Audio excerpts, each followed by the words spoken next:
Assalamu alaikum wa rahmatullah. Peace be upon you all. Good afternoon. Thank you so much for joining us. This is welcome everyone to Cycle Sisters launch of our guides on diversity in cycling. My name is Samra Said, and I'm really so excited to be hosting this event today. I'm also chair of board of trustees for Cycle Sisters, and I'm very proud ride leader for Hounslow Cycle Sisters, so I hope some of them are here today.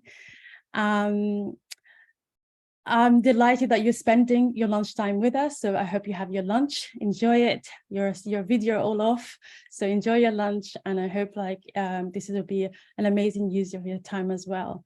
So thanks for joining us to celebrate and promote diversity in cycling. Over the past 7 years, Cycle Sisters has been working to support Muslim women to cycle. We have grown to a network of 10 groups across London, as well as building a grassroots movement of 1,500 plus women to diversify cycling, which has rapidly and amazingly has gained momentum. And for that momentum comes partners, and we're very been privileged and great to work with over the last 2 years with London Marathon Foundation. And that partnership is coming to an end, and with every end it allows and give permission to pause, but also to reflection and to evaluate our impact. And with that funding came 2 strands within that funding, which helped us to understand our impact and sharing our best practice within the active travel sector, who so many of you across the country is here today with us, so thank you. And with that funding, we were able to have an external evaluator with us to evaluate our work, and it was conducted by the researcher Esther Anaya-Boig, who's with us today and going to be presenting her findings later this afternoon.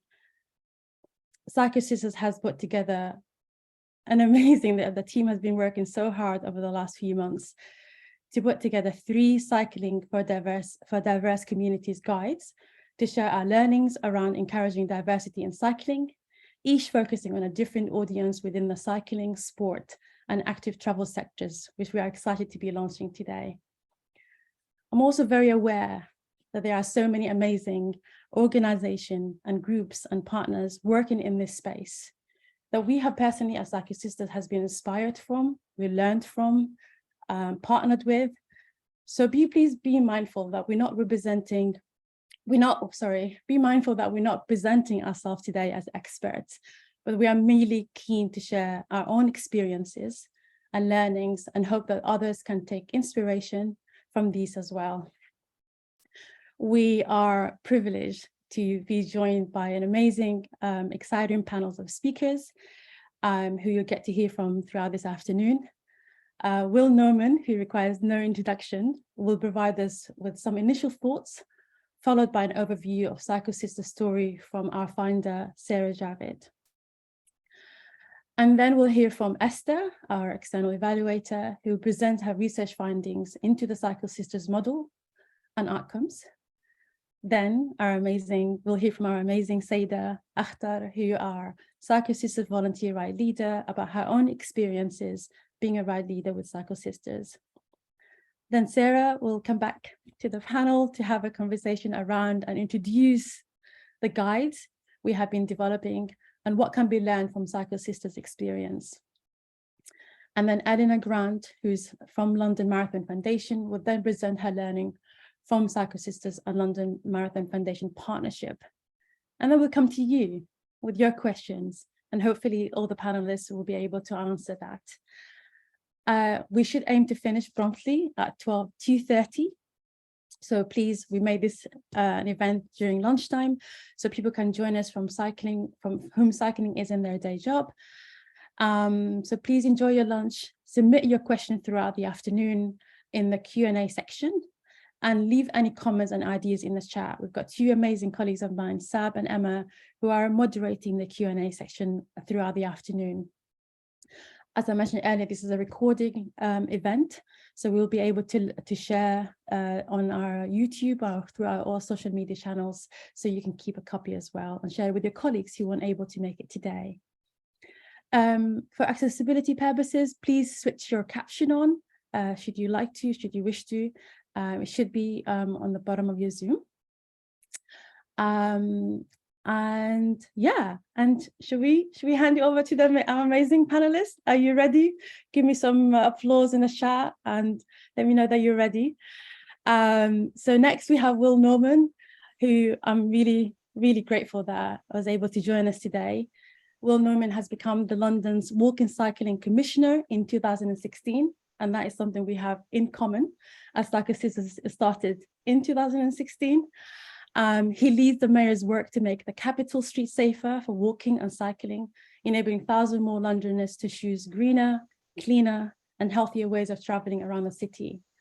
Will also has been a great advocate of encouraging diversity in cycling, and will give some opening words. So, Will, over to you.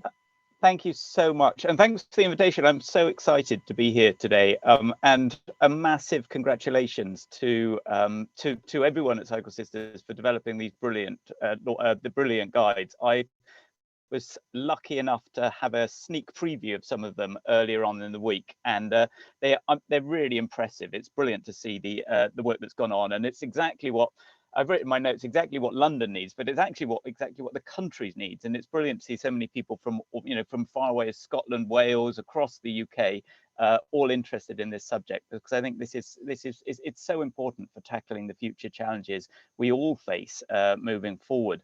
I'm going to talk a little bit about just elaborate a bit on why I think this is so important, why it's so important for all of us to learn from the experiences of Cycle Sisters, but also share those learnings and engage more communities in active travel across the UK. As many of you will know, shifting journeys from private cars to walking, cycling and public transport sits at the very heart of the Mayor of London's transport strategy.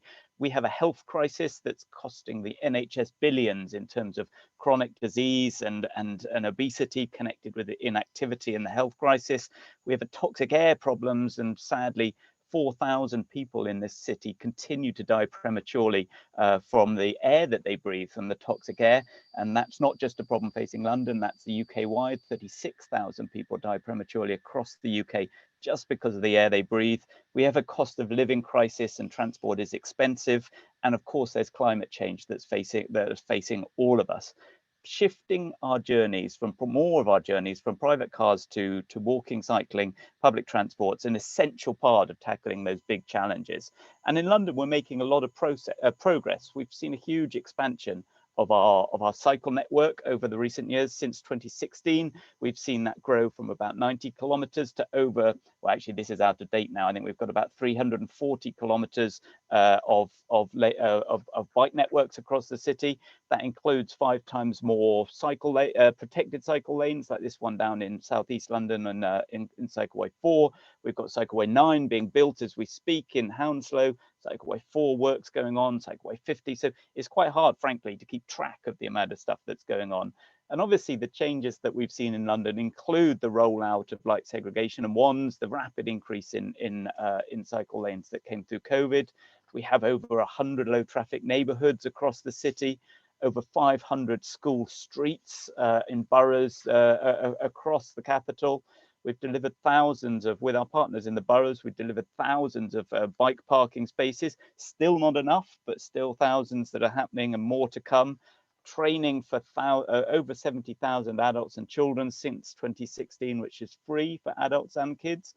We've also expanded our Santander cycle network and introduced e-cycles, e-bikes into that, which has been massively popular for people across the city. The impact of all of this is there's been massive growth in cycling in London. We now have over 1.2 million journeys made by bike every day, which is wonderful. It's something to really, I think everybody involved in this sector should reflect and celebrate this. But I think the point I want to make today is there's so much more potential to drive change. And we reflect back on the benefits that this brings, not just to the cities, but to individuals, particularly around the health and well-being. You know, often those people who are suffering most from some of those inequalities in that area are the least likely to get on a bike. But we know there's some more potential in this. I think TfL's data estimates that over 4 million car journeys in London every day could be made by bike. And so we've got an awful lot more work to be done. We know the biggest barrier for people of whatever background, whatever socioeconomic group, gender, age, ethnicity, faith, the biggest barrier for getting on a bike and using a bike as a way to get around the city is feeling safe on the roads. And that's exactly, what we've seen is it's where we invest in the cycle infrastructure, where we build those bike lanes, those low traffic neighborhoods, those school streets. What we see is cycle numbers go up as people find it safer, but also the risks of cycling go down. Sadly, in those areas in those boroughs that aren't delivering infrastructure, we see the risk going up because people still want to cycle. There just isn't that safe network that's so important. And so that infrastructure for me is the bedrock of providing safe cycling and opening cycling up to more people. And that's why even in financially challenging times, we're continuing to invest in rolling out the Mayor's Cycle Network. But there's that old adage, I think it comes from a 1980s Kevin Costner film, that says, build it and people will come. But this is only partially true. Build it. If you build cycle lanes, more people do use them, but not everybody. And I think this is the point of why the work that Cycle Sisters and other community groups across the capital is so important. To sustain the growth in cycling, we need to do far more to enable people of every background to start and think about cycling as part of their daily lives. The growth that we've seen today, a lot of that has been from the same sort of people making more cycling journeys or starting cycling. And frankly, when you look at London's cycle network today, then it's not, the people using that network is not truly reflective of the brilliant diversity in our city.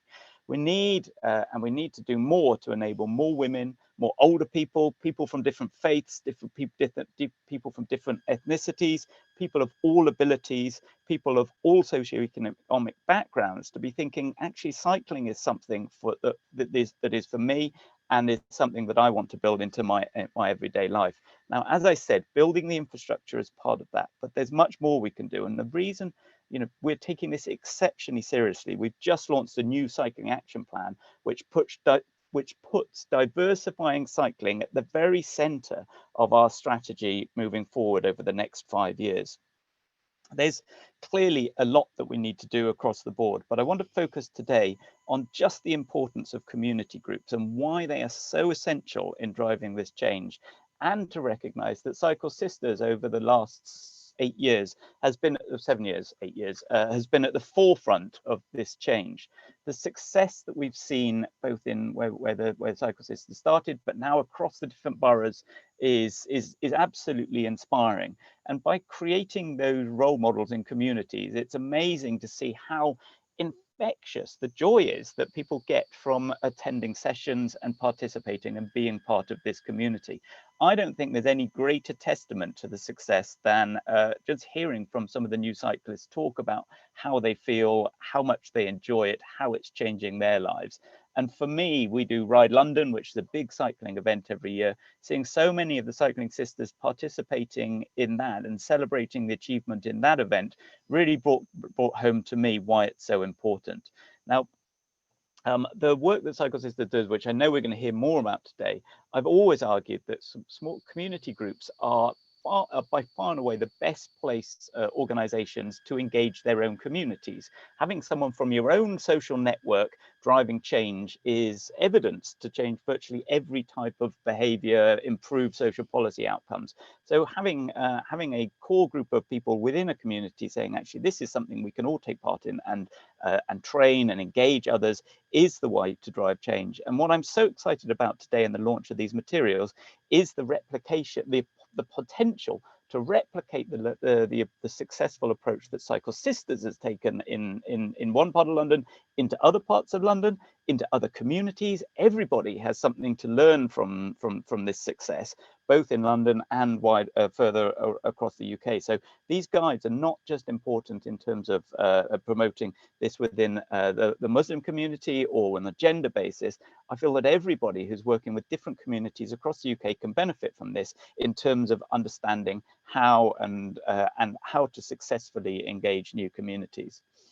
I want to finish by just saying one thing and emphasize the role that by engaging new communities in cycling and active travel, it's not just about getting, increasing participation and making people feel happy. I want to emphasize the importance of the politics here. Driving change within a city like London requires the engagement of all the different boroughs. And for far too long, politicians across the city largely hear from people who are opposed to making changes. Now we need to make those changes. We need to improve the city for all the reasons I've listed. But what's so important is that we need to hear that politicians need to hear that people want these changes. They want cleaner air. They want safer streets. They want to be able to walk and cycle their kids to school.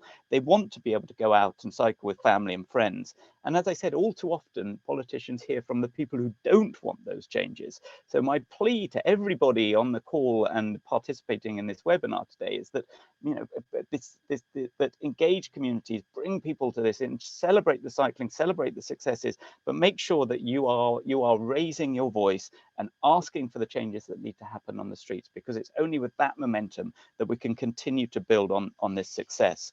So together we really can change a city. London is showing that we can do this, working with the communities, with the political leadership within the boroughs across the city. And I think together we can make our city greener, cleaner, healthier for everybody. So a huge thank you for the invitation today. A massive thank you to Cycle Sisters for inviting me and providing the brilliant guides. And also a big thank you to London Marathon Foundation, our friends there, for helping fund this. Thanks very much. Thank you so much, Will. I don't know how you do it, but that was 10 minutes, spot on. Thank you so much for your presentation. That was really incredible, and that is true. Sometimes the infrastructure is there, but it requires all of us to lead up to what's happening in our locality, in particular, and what's available for people to access cycling. And with that said, there's a story why we're here, and this story started in 2016. And so we'd love to hear from Sarah Javaid herself, who will be speaking about the Cycle Sisters story.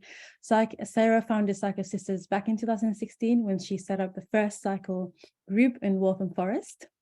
I hope you have a big representation here today. So Waltham Forest, if you're in the room, please make yourself known. Sarah is subsequently trained as a bikeability instructor and a ride leader tutor. She's been running the organization ever since and was awarded most recently an MBE for her service to cycling and the community. Sarah, the floor is yours. Thank you so much, Samra. Assalamu alaikum, everybody. Peace and blessings of God be with you. And thank you so much for joining us. We are really, really excited to be here and telling you our story today. And the story of Cycle Sisters is a very personal story for me, because it's my story of how I started cycling. And it's become the story of thousands of women. And it really has been such an amazing journey that we've been on over the past 7 years. So I'm really happy to be here and tell you about it today. So going back 7 years, back in 2016, I started thinking about getting back into cycling. Like many women, I hadn't cycled during my teens and 20s, all these kind of fears around being self-conscious and, not very sporty. And after having children, I wanted to come back to it in my 30s. And I thought about it, I think it was about a year before I finally plucked up the courage to do it, because it just felt so overwhelming, thinking about where would I cycle, what sort of bike do I need to buy, what was I going to wear. And looking around at that time, the local cycle group that I could find, you had to have a road bike, you had to be able to do at least 30 miles. Everyone was wearing lycra, and I thought, how am I going to fit into this? Like, I really couldn't identify with this group. So eventually, after quite a few mishaps, things like buying the wrong bike that was way too small for me, and I seemed to spend more of my time walking around with pushing my bike rather than actually on it. But somehow I managed to get myself cycling again. And through that process, I started talking to friends and family and realized that I really wasn't alone in this experience. And actually, there was many other Muslim women out there who would love to cycle, but they just didn't think that they could do it. The first barrier was that most of them didn't have a bike. And I ended up having a chance meeting with a council worker from Waltham Forest, where I live. And it led to us being given the use of a few bikes, which were kept at the town hall. And that was how Cycle Sisters first began. I started organising weekly rides, and there was just a few of us in the beginning. My daughter Eve, who's in that photo, she was like our mascot on those first few rides. And, before we knew it, quickly the word got around that there was a group of Muslim women cycling, and other women started coming and asking us if they could join as well. I realized that I couldn't lead all the rides on my own. At that point, I really didn't know what I was doing, and I got pregnant again. So we started thinking about how we could train up some of our group members to become ride leaders. And most of the women in that photo there who are early group members have gone on to train as ride leaders. One of them has also gone on to set up this group in a different borough as well. So by 2018, Cycle Sisters had grown, and we had our first group in Waltham Forest. We had over 150 members, and our rides were getting bigger and bigger. And by this time, it had just become really clear that there was a huge demand for opportunities for Muslim women to cycle, and the setup that we had in Waltham Forest was working really, really well. So we decided to register Cycle Sisters as a charity in 2019 so that we could start to expand. And we secured our first grant to set up our second group in the neighbouring borough of Redbridge. And we were really fortunate to have similar kind of support from Redbridge Council. They gave us access to bikes, which is so important so that we can overcome that barrier of access. And during that time, we also started to train women as bikeability instructors so that we could offer free cycle lessons to complement the rides. I can't emphasize enough how important cycle lessons are to enable more people from underrepresented groups to cycle. So many people, and more women than men, never had the opportunity to learn to ride a bike when they were children. We have women now coming in their 40s, 50s, even 60s to learn to ride a bike for the first time. And I think out of everything that I get to do around cycling, teaching someone to learn to ride a bike is probably the best thing. It's so rewarding seeing somebody do that for the first time. So that the bikeability instructors, that's played a really important part in our journey at Cycle Sisters as well. In 2020, just after we'd started the Redbridge group, everything came to a standstill with the pandemic. And, you know, obviously it was a really challenging time for everyone, particularly in our network. Many women lost family members and became very isolated. So when we couldn't do our rides, we started to think about how could we adapt our activities to keep people connected and keep people cycling during that time. So we did some online sessions on things like bike maintenance, and we started a bike buddy scheme where we would encourage people to cycle in pairs and support each other.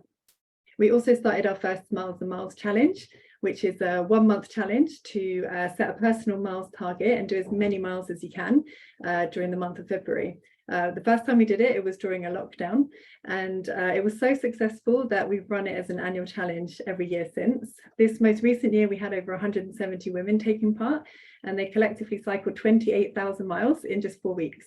So that works out as like 1,000 miles every single day. It was highly competitive. Our Redbridge team won for the past 2 years, and you're going to be hearing from the group coordinator for Redbridge, Syeda, a little bit later, and I think she possibly is the most competitive of all of them.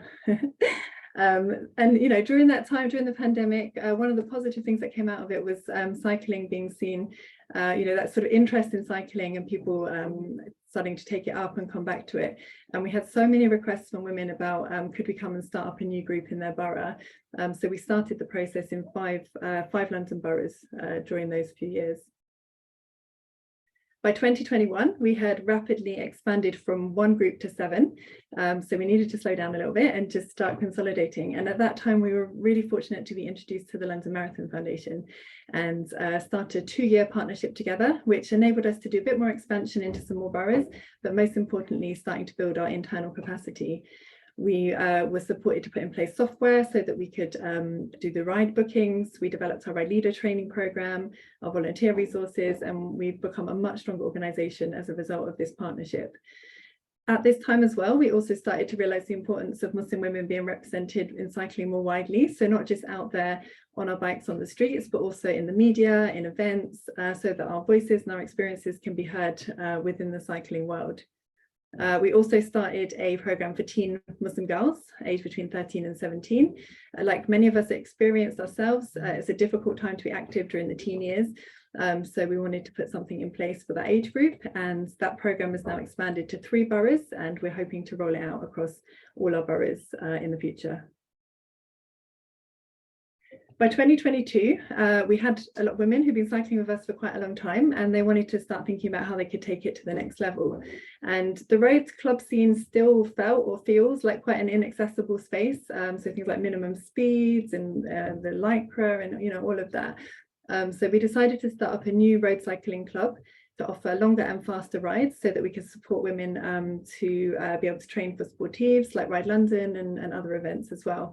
And we then organised our first Cycle Sisters Sportive, the Tour de Cycle Sisters, which took place in September last year. We had over 50 women who cycled 100 kilometres.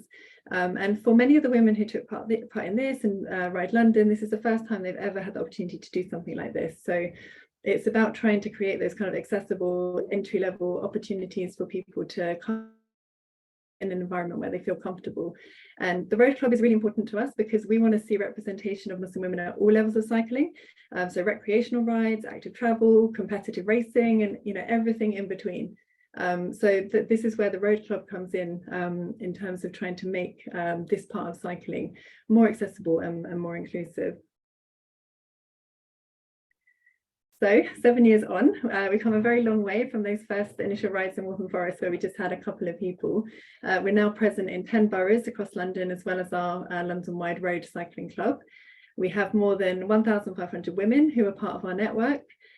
We have 87 trained volunteer ride leaders from the local communities where we're working, and they really are the heart and soul of Cycle Sisters. Without those amazing dedicated women, Cycle Sisters would not be possible. And we also have 13 bikeability instructors as well, who we've trained up to be able to deliver bikeability to other women in the community. And I actually just really want to take this moment now just to reflecting on these numbers and just to thank everybody who's been part of our journey so far. It really wouldn't have been possible without those volunteers and without so many different individuals from different organisations, local authorities, partners who've been part of our Cycle Sisters journey with us. We're not done yet though. We've got lots more ambitious plans. We're keen to expand further into other geographical areas. I'm also interested in exploring what we can do to support more Muslim women to take part in triathlons, having signed up for my first triathlon, which is happening next month. So wish me luck with that, because I absolutely hate running. But entering into that world, it's made me really aware again that there's a whole series of barriers and things that we need to sort of challenge and try to create it so that it can be a more accessible space, and we're working with the amazing Kelly from the Black Tri Tribe to try to work on that. But as well as expanding, it's also really a priority for us to consolidate what we're doing. We want to be reaching more women and girls in the areas where we're already active, and also making sure that Cycle Sisters as an organisation is sustainable, that we've got a sustainable funding model as well. So that these are things that we're working on at the moment. We're really keen to make sure that we're reaching all parts of the Muslim community. So we're running a pilot at the moment in Tower Hamlets with the Tower Hamlets GP Care Group and Bikeworks to engage Somali women in cycling. We realised that that group, among other groups as well, were more underrepresented within our cycle group. So we wanted to have a really kind of targeted project that would enable more participation.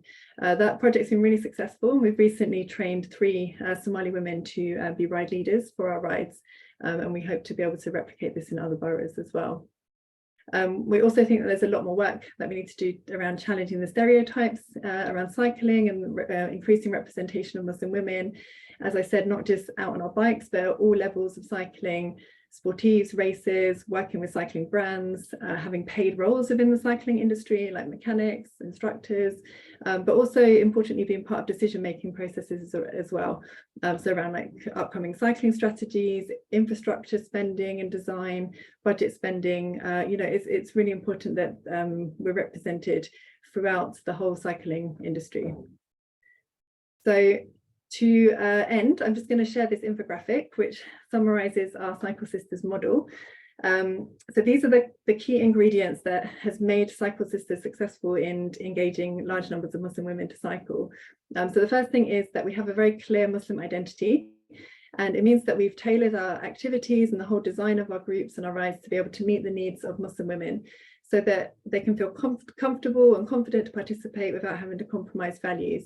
Our rides are, however, open for women from any backgrounds, and we have a lot of women who are not Muslim who come along to our rides, and they also like the space that we've created and feel comfortable with that. We have our trained volunteer ride leaders who are women from the communities, and they help participants to feel safe and supported on the rides. And it helps to address the kind of safety fears that there are around cycling, both in terms of cycling on the roads, but also the social safety around things like Islamophobia and racism as well. Those ride leaders also act as role models along with riders from our group, and they demonstrate that women from all backgrounds can cycle, and you can wear anything that you want to cycle as well. Free bikes on our rides help us to be able to support women to overcome the socioeconomic barriers to starting cycling. A very high proportion of women who come on our rides don't own a bike when they first start. And our rides aim to be accessible for most people who know how to ride a bike. So most of them are around 5 to 10 miles, but we also have shorter beginner rides and longer challenge rides as well alongside our club rides. We always have a cafe stop on our rides, which helps friendships to form. And then we've got our WhatsApp groups, which further helps to build a community of women. And this is really the special part of Cycle Sisters. It's the sisterhood that we have where we support each other, we inspire each other, and we're aiming to really try and build this community and keep growing through that. And then we have, as I've mentioned, we've got our group rides are complemented by bikeability lessons, which are delivered by female Muslim instructors. And it means that we can offer a pathway for everybody. So right from complete beginner who doesn't know how to ride a bike, up to people who want to commute to work and need some support to be able to do route planning and just building that confidence cycling on the roads. And it also helps us to develop future ride leaders as well. So you'll be hearing a lot more about these themes as we go through the event today. So I will hand back over to Samra for now to introduce our next speaker. Thank you. Thank you so much, Sarah. Thank you so much for sharing that. That's so incredible. It makes me so proud, not only as a ride leader and volunteer, but also as a trustee to see the incredible work that has been going on since 2016. So yeah, next. We have Esther and Anaya-Boig, who's going to do a presentation. You can hear me now. Who's going to do a presentation of research about Cycle Sisters model and the outcomes of the evaluation that we carried out. So a bit of Esther. Esther has been working as an independent consultant and a researcher on cycling mobility for the last 20 years, with a PhD on the evaluation of cycling policies from Imperial College London. At the moment, she's focusing on measuring the impact of cycling on people's well-being. Cycle Sisters commissioned her to run this external evaluation that she's about to share its finding. Esther, over to you. Thank you so much, Samra. And yeah, thank you to all attendees. I hope you're seeing and hearing me all right. And yes, great. I can see you're actually seeing my slides. Perfect. Thank you so much. As I was saying, I've been accompanying the Cycle Sisters for the last couple of years, and it's been a fascinating journey. I feel honored that I've been able to do this. And what I'm going to present today is going to be more extensively explained in a report that all attendees of this event will receive in due time. Over the next few weeks, the report will be finalized and published. So bear with me, this is just a summary. I'm going to give you lots of information, but you're going to have even more in the report that it's upcoming. So without further ado, I'll just go into it. So the first thing I would like to tell you about is how this research plan, this evaluation plan has been designed. There is a conceptual framework behind it, and there will be evaluation themes that I'll go through. And these are the same evaluations themes that you will see in the report when it's published more extensively, as I was saying. And finally, I'll make up a brief point about the strengths of the Cycle Sisters model that Sarah has already been portraying in that infographic that she showed at the end. So yes, I was saying, we'll start with the design of this evaluation. This was constituted by 3 modules. One quantitative module, the longitudinal survey, that it was also featured by 2 questionnaires, a registration questionnaire, and this is a very important one because everyone joining the rides between March and November 2022 had to fill in that questionnaire to be able to register. So that is very systematic compilation of information. And then there was a follow-up. Obviously, this was more optional. And then the samples, as you see there, are a bit lower. And then the other 2 modules are the qualitative modules. We have interviews to the ride leaders, 11 in total, and focus groups also with the ride leaders, 3 focus groups in totals. Over my presentation, you will see results both from the quantitative questionnaires and from the qualitative interviews and focus groups in the shape of quotes. And just very briefly to let you know that there is a conceptual framework behind it. One of the elements of this conceptual framework that I would like to highlight, because I find it really interesting and that it fits really well with what I've been finding doing this study, this evaluation, is the motility framework. The motility framework, motility is defined as being capable of moving. So a couple of quotes from the literature. Motility is the set of factors that allow us to be mobile. And motility refers to the way in which an individual appropriates what is possible in terms of mobility and uses this potential for their activities, right? So there are 3 dimensions in this framework that they highlight to be able to evaluate this motility, this capability of moving, in our case, by bicycle, by cycling. And the 3 elements are access, competence, and appropriation. These 3 elements have been measured in this evaluation designed that I was presenting before. And just very briefly, access is something that has already been mentioned. The access to a bicycle, a cycle, is important to be able to be mobile. The competence and skills and abilities, including physical, but also knowing regulations and things like wayfinding are important in our case. And then the appropriation concept is a very interesting one. Appropriation is the degree of actual use of a cycle in everyday activities. And the word activities is very important because being capable of joining, participating in activities is being actually highlighted by this conceptual framework as something very important. And it's also important for people well-being to be able to go to work, go to study, have interpersonal relationships, or access to services, health services, and all kinds of services, and be able to care for others, children, elderly, or disabled, or other people that are under our responsibility. And how this appropriation is taken forward is thanks to self-confidence. So this is going to be also something that we've measured in the evaluation, and that is quite relevant in our case. And then moving on to what are the evaluation themes that you will be seeing in the report that have been the ones that have been applied to design the questionnaires that I've mentioned and to design the interview protocols in the focus group. So I've been collecting information about these 4 blocks of themes, and I will be traveling through them over my presentation. So the first one is who is joining the rides, the participants in the rides, a little bit of social demographic profile.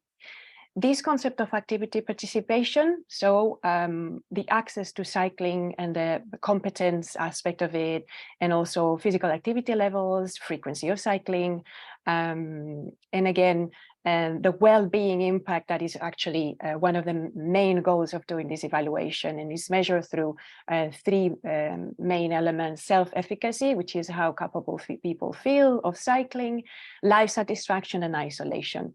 Notice that these 3 elements, the elements of well-being, are general well-being in our everyday life, but they're established from the joining the rides. So how the impact of joining the rides has been impacting in people's well-being in their general lives.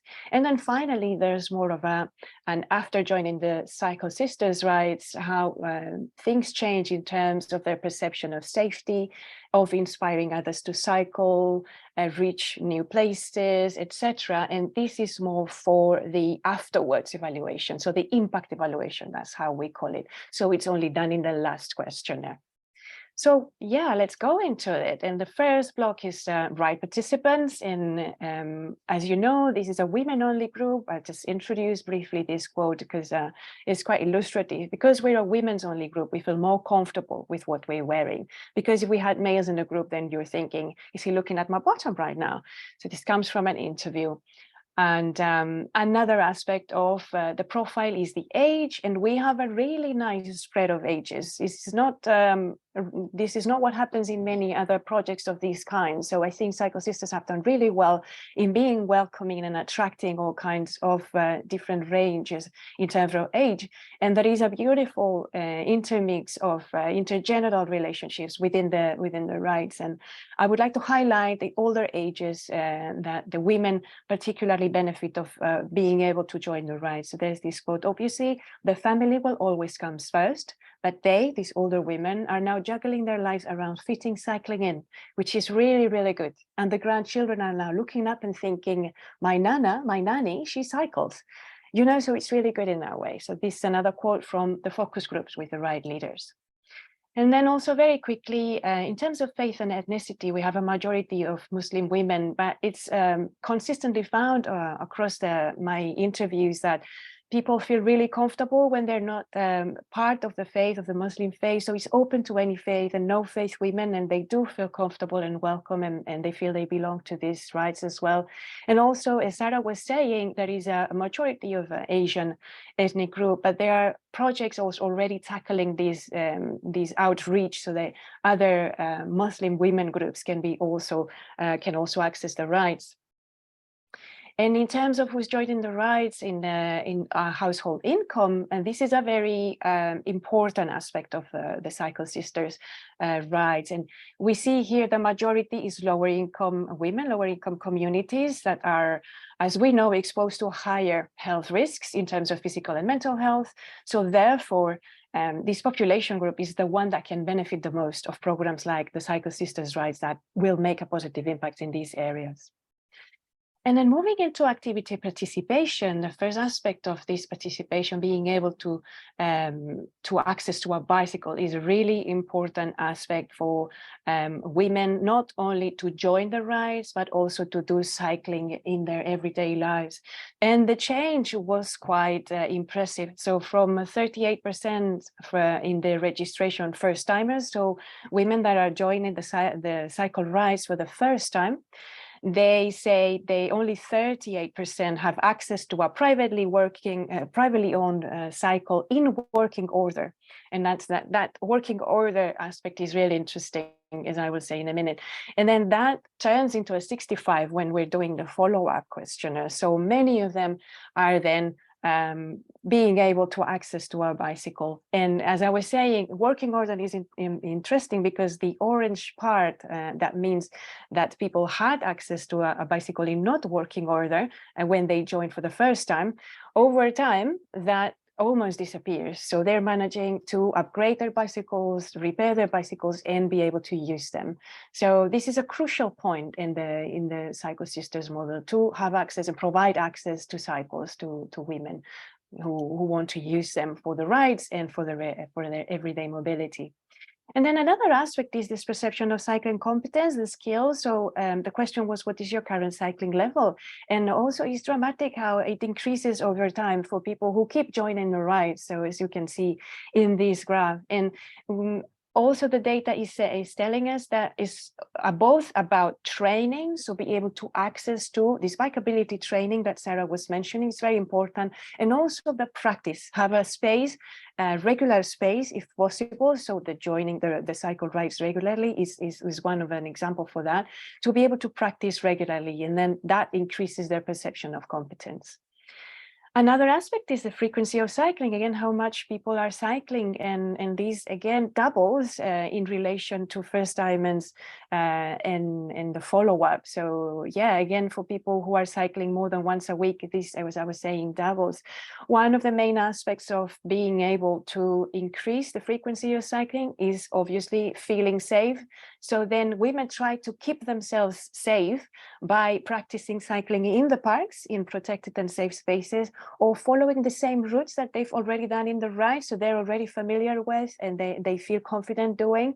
And then another aspect is feeling accompanied. This is a really important one, of women feeling that they are accompanied by other women or their family or friends when they are out cycling. This is a major issue as well. And then finally, for activity participation, levels of physical activity, we don't see such a great change here, but I have to say the follow-up questionnaire was done in winter time in December, so that might play a role. However, in the qualitative modules of the research, we've seen a lot of examples of sisters being able to take their physical activities beyond even cycling. So in these quotes, for example, is very meaningful in that sense. It says, so when they're sort of confident and they trust their body that they can do it, they're able to, we've usually seen them do more than one sport. So after cycling, I've seen them go into hiking, and I've seen a couple of ladies doing badminton. So they go on further to do more sports.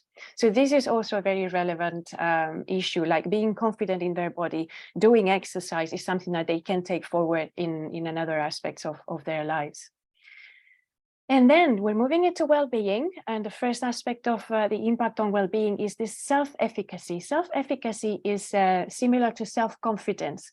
So the levels of self-confidence also increased over time, and the findings tell about these different aspects being very relevant in increasing self-confidence. One of them is receiving encouragement, both from the right leaders who are providing positive feedback to the participants, and encouragement by other participants as well, peers that are in the same situation, just joining the rides, and being very positive and giving encouragement to their peers is also something that has been cited along. And another thing is inspiration, role models, that inspiration by the achievement of others, or seeing people like them doing things that they are still not able to do, but then they feel more able to do by seeing the right leaders themselves, or seeing portraits and imagery of other Muslim women cycling. And then finally, the sense of belonging, like the feeling of that there's a supporting community, that they're doing their cycling together, that there's a community there. Another very important aspect is life satisfaction, and it's very clear, as you can see in this graph, that the impact in life satisfaction, again, this is a whole an integrated measure, so it's not only for cycling, so it's life satisfaction in general, so it goes beyond the half a day a week in which they're joining the actual cycle ride. So people are satisfied with their lives, and we can't really establish a causal effect, but we can see with this evaluation that there is a change in how people perceive their life satisfaction after joining the rides. And then, the impact, the final block of the evaluation is this impact after joining the rides, what happens in terms of perception of safety. And let me read a quote about that. It's, "The road is too dangerous, I don't want to go on the road," kind of thing. So it's just encouraging them, again, here the idea of encouraging and building their confidence during the rides, knowing that we're there to support you. We're going to show you a few things that you can probably pick up. And if you could just keep doing these things in your head when you're cycling, you'd be so confident. So this is, again, a ride leader talking about how they encourage the participants and how that actually can impact in their perception of safety. And as you can see here, the percentage of participants in the follow-up questionnaire that were agreeing with this statement, "I feel safer when I'm cycling," is 76%. This is a very high impact. A slightly smaller impact, but still very noticeable, was this 64% of people who reported having inspired others to cycle. So that is a very relevant one, and just a fragment of this quote that was quite meaningful for this aspect and for the aspect of gender equity is a lot of women that have said that normally, where the husbands would take the lead, they are now taking the lead. So after joining the cycle rides, they feel like, oh, I can actually take the lead. I can actually lead my family. You know, it doesn't need to be my husband. I can do it. So that's a very relevant statement. And another aspect is reaching new or farther places. Also, 60% of the participants were agreeing with that. And specifically, they were feeling safer. And then that makes women more independent and being able to go explore new places.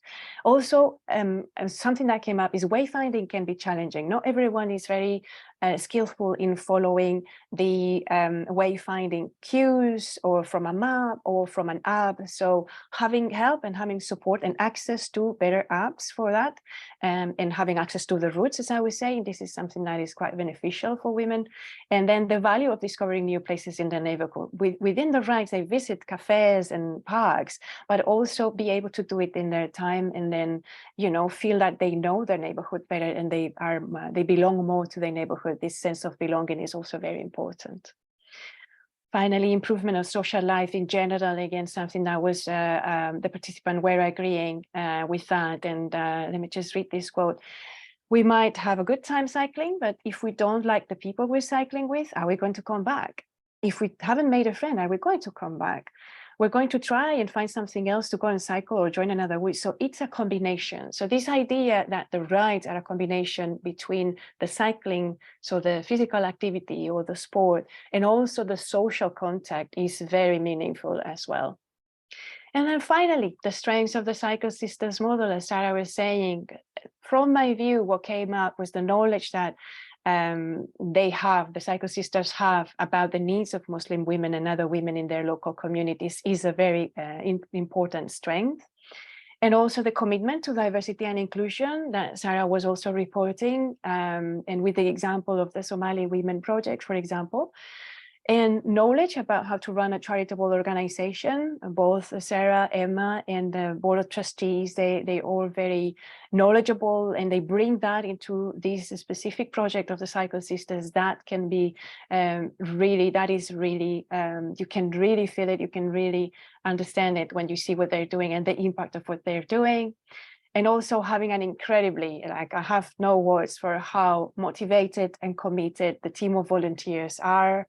They are very well trained by the Cycle Sisters program, and some of them are previous participants who have experienced the change, the impact, the benefits of joining the cycle rides, and they can then take it forward to share it and guide other people to them, and also be feeling part of our community.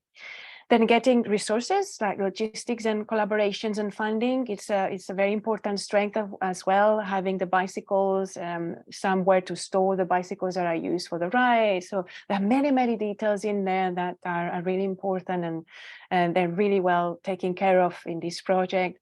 And also, flexibility and locality. So every group is different. There are different necessities, different needs, and they are tailored, guided very skillfully by the managerial Cycle Sisters team, and also, the locality, the local communities, making that potential really flourish, really connect with the people that are local and that can access and benefit from these Cycle Sisters, right? So as I was saying, the report will be coming soon and you will all know about it. And it's been a real pleasure to be collaborating in this with you. So any questions at the end, but also when the report comes, if you have more questions or suggestions, please be in touch. And I'll be delighted. Thank you so much. Thank you so much, Esther. That was absolutely incredible. A few people are asking if they can have the presentation, if you can respond in the chat, if that's possible. And Will is about to leave us shortly. Will, thank you so much for your time. Thank you for your support. Thank you for joining us this afternoon. I really appreciate it. And if anyone has any question to Will, please do email him. And we will also communicate any question. We'll send him any question that's been directed to him, and he'll be able to respond back to that as well. Thank you so much, Will. Enjoy the rest of your afternoon. Thank you. That was incredible, Esther. I feel so, I'm really like, that was just incredible, and we will be able to share those resources as well very soon. So if you have already consented to for us to contact you beyond this event, we'll be able to share that with you.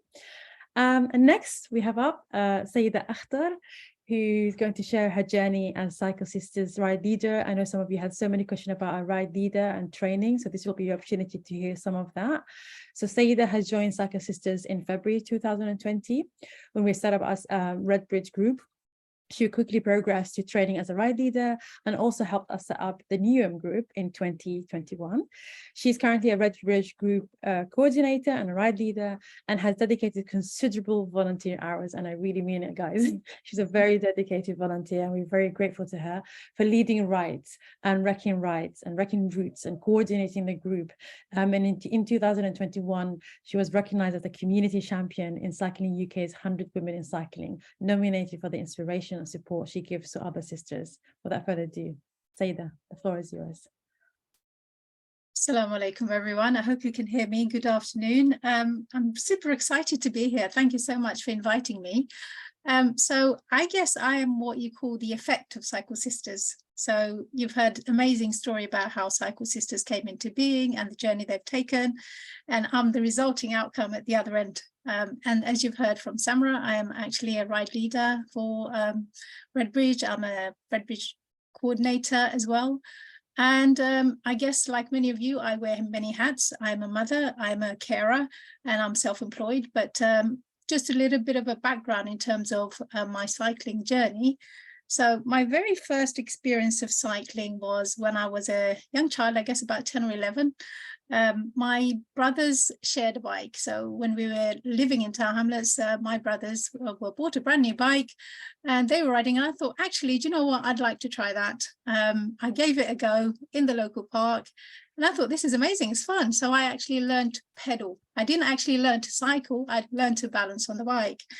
To cut a long story short, I really didn't pick up on cycling at that stage. Obviously, you grow up, you know, move on with your life. And after I became a mother, I thought, you know what, I'd like to cycle again, but I just couldn't see myself, you know, on the bike or feeling confident to be back on the bike. So I think it was early 2020, when I saw some lovely sisters cycling past my road, and they looked like Muslim sisters, and I thought, wow, amazing, they could do it, I can do it, I'm sure I can do it. So I really wanted to find out. In fact, one of them stopped because I asked them, you know, how do I go about joining? And they told me that they've just started a Redbridge Cycle Sisters group. And I was welcome to join. So, and I got in touch, and that's how it began.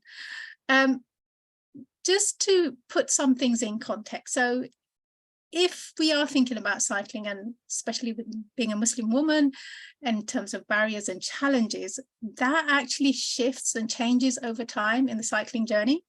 So the challenges or barriers I had perhaps as a young child was affordability. My parents could only afford one bike, which was shared. As I grew older, it was more about confidence and seeing myself knowing the roads, confidence on the bike itself. So when I joined Cycle Sisters, I said I was a beginner rider. I was actually a very, very, very, very beginner rider. So I could just about manage to pedal, didn't have full control, I'd say, about steering, and I could brake safely and stop. But I thought, you know what, I'm super excited. I'm also super nervous, but I'm going to give it a go. So that's how it began. And you see me on this picture. I don't know if you can see the pictures, nod if you can. So this is the first picture. It's actually a picture of me with my daughter's bike. So it's far too small, but yeah, I did use that. And as you can see, I wear an abaya. And one of the challenges, I guess, for me as Muslim women riding was, how do I manage that? I was fearful that, my abaya may get caught in the brakes or in some of the parts. But when I joined Cycle Sisters for that very first time, some of the sisters mentioned, they showed me how it can be, how I can ride safely. You can make slight adjustment to your dress and take it from there. And, alhamdulillah, everything went really well on that first ride. And I thought, this is it, I'm not going to stop. The groups actually, it felt like a safe space. I felt, this is a group I can see myself in. They were very supportive, very encouraging. I didn't feel being judged, and there were people of, although majority were Asian, there were mixed group and mixed abilities to a degree, and also wearing different attire. So I didn't feel out of place. I felt comfortable. I felt like I belonged. So we had I'd say about 4 or 5 cycling sessions before COVID hit. So everything just stopped. And I guess for a lot of us, it was very challenging because many of us were cooped up at home, children cooped up at home, husbands cooped up, everyone's in the same space, and we were kind of struggling. But in hindsight, I'd say it was also an opportunity to get out there, because you can still go out, you can go for exercises, you can, be outdoors, although you have to be certain meters apart, you still can participate. So we, as I think Sarah mentioned about the Cycle Buddy scheme, we started that I'd say in the summer of 2020, and it just grew. There was a lot of interest, and I started buddying with other riders from the WhatsApp group, and I'd say it was one of the most fun times I had in terms of cycling. It was so new to me. And in looking back, I'd say I personally took a lot of risks. I guess now as a ride leader and knowing how to cycle, I guess a bit more proficiently, I wouldn't have thought about taking. So what I mean by that is, going to say, Greenwich and other places, doing like almost 25-30 miles on my bike on a route that I didn't fully have planned out with others who were actually tagging along with me. It was exciting, it was fun, and actually the more we spent on our bikes, the more confident we grew, and with that also the kind of friendship and camaraderie. So yeah, it was, I mean, it just kind of, for me, I was completely hooked. I just loved cycling. It brought so much, it enriched my life so much, and it got me out of the house as well. So it was amazing. So those are pictures of me with some of my ride buddies, and the one on the right is actually is with my son and daughter, who were, they actually learned to cycle I made sure they learned to cycle quite early on, but they also had training through their schools as well. I suppose Bikeability would have been the organization that did it. But yes, so they also took interest, especially as they didn't have anything to do at home with schools being closed.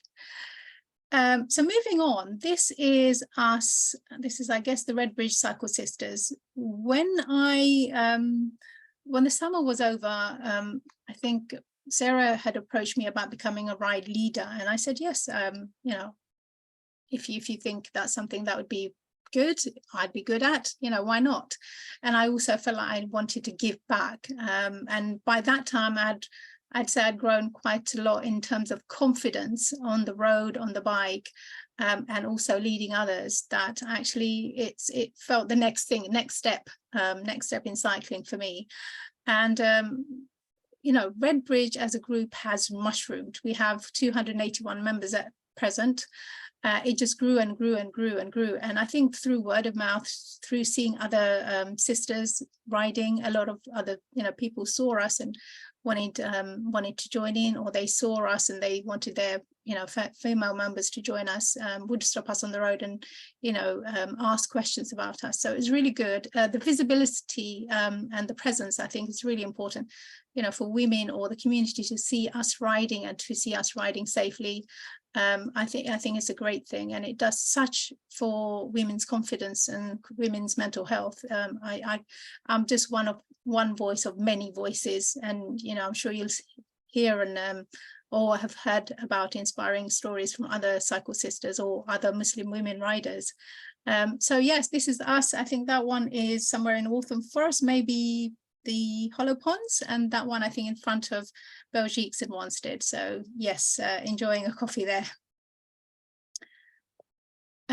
So that first slide on the left, that's actually my first, I wouldn't call it a sportive, it's the first charity ride I did, not with Cycle Sisters, but a lot of the Cycle Sisters took part. It was perhaps my longest ride then. It was to Hyde Park for a charity ride for Yemen, I think. And that was amazing, riding as a group in similar kind of environment, like a sportive. Obviously it wasn't as structured as sportive, but it felt great. It felt great to see more of the city. This is probably the furthest I went in terms of central London and visiting other places in London. And it inspired me to actually explore more of London and see what's out there. The picture on the right is actually of me at Southend, or on the way to Southend. That was still on my bike, which is an old hybrid. It's a 1970s hybrid. I think it was about 15 kilograms. And I remember I was really struggling up a hill, but we managed to get there. And I felt really, my confidence had boosted once I'd reached Southend. I thought, yes, I made it. And this is amazing. So there was quite a lot of us, actually, quite a lot of Cycle Sisters that went to Southend. So as you can imagine, my confidence grew with Southend, and I decided, okay, I'd like to do my first 100 miles. And it didn't go about, I mean, I planned to do it by myself. I had kind of route of where I wanted to get to. So I was going to try some of Essex all the way past Brentford and then go back on myself and then go towards west, towards Richmond. So I started off, that picture on the right is at 7 o'clock in the morning in Wanstead Flats. It was a very bright, lovely morning. I'd set off and I actually met a friend of mine who did the first 40 miles with me. After that, she left and then I carried on the journey and it felt amazing. By that time, actually, I didn't have a road bike, but I did have a better hybrid. So I was able to tackle the hills a little bit more better. But the sense of achievement of doing that 100-miler was amazing. In fact, I think I did 110 miles. It was February of 2021. That day I wasn't really worried about speed. I just wanted to do I just wanted my first 100 miles and I did it, so it felt great.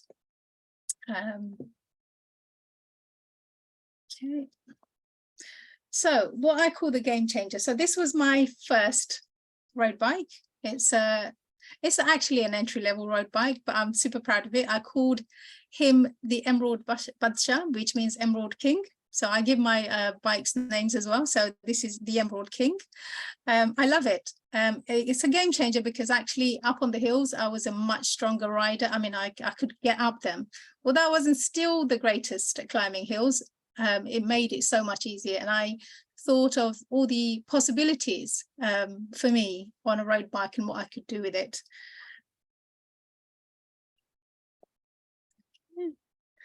So I think it was maybe in October, I'm not sure, but there was, I wanted to do Box Hill and I was actually thinking of raising some money for a charity.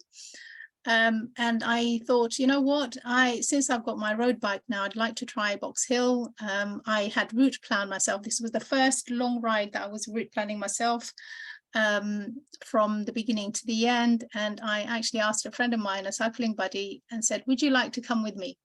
So it was not only a route that I'd planned, it was also a route that I'd ride led on. And actually we made it. It was amazing. And climbing up Box Hill, it wasn't too bad. You just needed to pace yourself. Just go at a pace that you felt comfortable in, and I certainly felt comfortable. I loved it. It was a great day. It was a lovely, sunny, crisp day, and it was great to ride there and ride back. And I think with every journey that I made, these short or long or, hilly, everything added to my personal journey and my confidence. And it became like, well, what's next? What could I do? Could I try? And I started actually having a list of places that I wanted to go to. The picture you see on the right and on the bottom is actually of us going to the Cambridge Mosque, or rather riding from Cambridge to London. So we started off at the mosque and we were riding back from Cambridge to London, and it was amazing. And I think some of the people who are on this webinar, actually, they're participants, I guess, they were on that journey with me, and they can, I'm sure they will also share how great and amazing experience it was. Thank you, Syeda. A few more seconds, please. Thank you. Yeah, thank you. So this is just miles and miles. Yes, Sarah's right. I'm very competitive. We like to win in Redbridge. We rally the groups and we get going. And the last 2 years we have won. But above all, it's the shared experience, the camaraderie, all that, the supporting of one another. And further on to that, just to add, I have done Woking by myself, solo ride there. It was at 84 miles there and back, and Brighton, and again miles and miles. Next one, this is 2022, me doing my first ride London with Cycle Sisters. I was raising money for Alzheimer's Society, which is very close to my heart. And finally, me and my son riding Ride London this year, 2023. We did again a 100-miler. It was amazing to do it with my son. I would say, just to close in terms of, I know I'm running short of time, the challenges and barriers, like I said, it's changed over the time for me. And the ripple effect of me cycling on my family has been huge. So my daughter loves cycling. My son actually started commuting. When he started university, he started commuting to central London. And I would like to think it was because obviously his mother encouraged him to do so, and he's now taken up to doing sportives like Ride London. And we are currently in the process of training for our Paris ride at the end of this month, which is going to be a four-day journey. So yes, I'm really looking forward to it. Thank you.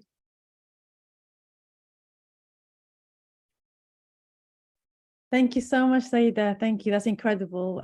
We really, we are where we are because of our ride leaders and our volunteers who do so much for us. We have so many sisters who actually commuted to work for the first time, just like Syeda's son, and it's been incredible to see how the impact that has not only on themselves but also on their families. Next, which is what I'm so sure is what you've all been waiting for. Sorry, Eleanor, actually, I'm gonna just bring in Sarah here first, and then you're going to be after Sarah, if that's okay. Thank you so much. I think I made a mistake there. So Sarah is going to be launching the Cycle Sisters Guides, and what us or others also can learn from our experience. So Sarah, over to you. Thank you, Samra. Just give me 1 second.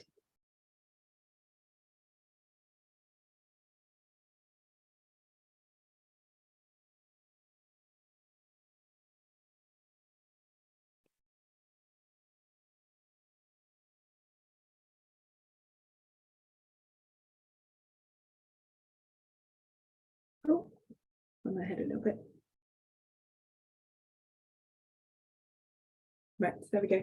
Yes, so it's been a massive learning curve for us over the last 7 years, and you know, we often get approached by a lot of organisations and people asking us, can we support them with what they're doing and to try to become more inclusive and engaging with more people from different diverse backgrounds. So we were really happy as part of this London Marathon Foundation supported project that we've been able to capture the learning that we've had over the last 7 years and put it together in a series of guides, which we are launching at this event today. So we've got 3 guides, and each one is targeted at a different audience. So we've got one which is for local authorities, one which is for existing cycle groups and clubs, and another one which is for anyone who's interested in setting up a new cycle group.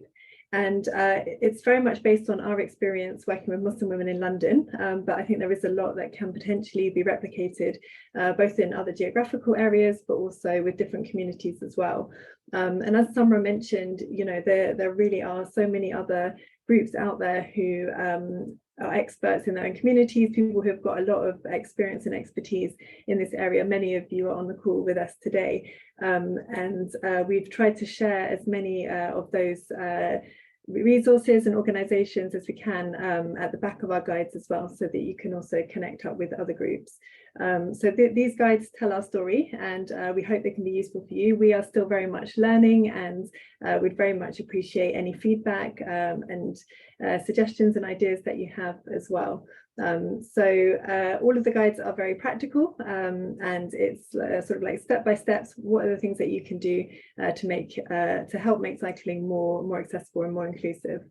There's a lot to say about this topic. The guides are very comprehensive, but what I'm just going to do now over the next 10 minutes is just to summarize 5 key points, which hopefully is going to be useful for you regardless of what your role is within the cycling world. So the first thing, and this is the most important point, is about the importance of this work to engage with underrepresented communities. It was good, I liked what Will said about the build it and they will come expression, you know, really recognizing that, yeah, some people will come, but not everybody will come. And the reason that everybody won't come is that there isn't equality of access to the infrastructure. So last year, Transport for London did some research and they looked at barriers to cycling among different groups, and it showed that underrepresented groups, which includes women, disabled people, people from lower income backgrounds, people from diverse ethnic backgrounds, experience additional barriers on top of the safety concerns. So this is demonstrated by this quote from Aisha, where she talks about the impact of being scared of Islamophobic reactions when she's out on her bike. and how being as a group of women on a bike can feel much more of a safer and more comfortable experience, especially when you're first getting started. And this is something that we hear a lot, people feeling very vulnerable as visible Muslim women on a bike. So, you know, it's important to think about how can we support people to have the confidence to start cycling. What we would like to see when we think about prioritising and investing is all local authorities building into their annual budgets funding to support community groups like Cycle Sisters, as well as comprehensive funding for bikeability lessons as well, and those lessons happening in the community, not just in schools. There are many groups out there who are doing incredible work engaging with different communities. A lot of it is on a voluntary basis, which often isn't sustainable, especially when you want to start thinking about scaling up beyond a single group in one area. So it really does need proper investment. At the moment, there's a bit of a mixed bag across London. You've got some excellent examples of local authorities who are already prioritising this work. They're leveraging the funding that's needed to do this. And in our guides, we've included some case studies of some of these local authorities and what they're doing. Our second key learning is around the importance of inclusive spaces. And you know, we think it's helpful to think of groups not as being hard to reach, but as being, think of it from the perspective of being underserved instead. So the issue is that there's a lack of opportunities, there's a lack of spaces to cycle where people can feel comfortable and that their needs are being met and they don't have to compromise their values or their lifestyle choices. And the starting point for addressing this has got to be understanding those needs and talking to communities, not making assumptions, not making generalizations. The work needs to be led by the communities themselves. They know their own communities best, they know how to reach them. So for Cycle Sisters, our rides are designed around the needs of Muslim women. So this includes things like it's a completely women-only space. Our rides are timed around prayers, wearing loose and modest clothing is the norm, so people know that they can come and feel comfortable with that. And this quote from Fatima just kind of sums up, you know, that how that clear Muslim identity of Cycle Sisters helped her to feel confident to come and try cycling in the first place. But you know, there's many things that existing cycle groups and clubs can do, and thinking about how to become more inclusive. So you know, things like imagery that's used, the language, communication, what words are you using, the logistics of the rides, how you go about planning them. They're all things that can exclude, or there are ways to do it in a way which is much more inclusive. So the guides go into a lot of detail about this, thinking about how to plan, how to organise rides, which are more accessible. There's so many examples of inclusive cycle groups and rides that are out there. Just wanted to mention a few, like Joyriders, Together We Ride, the Black Unity Bike Ride, Wheels for Wellbeing, Pride Out, and the Londra Bicyclette Kalubu as well. And there's many more. So yeah, please do have a look in the resource section at the back of the guides for groups that you can connect up with as well.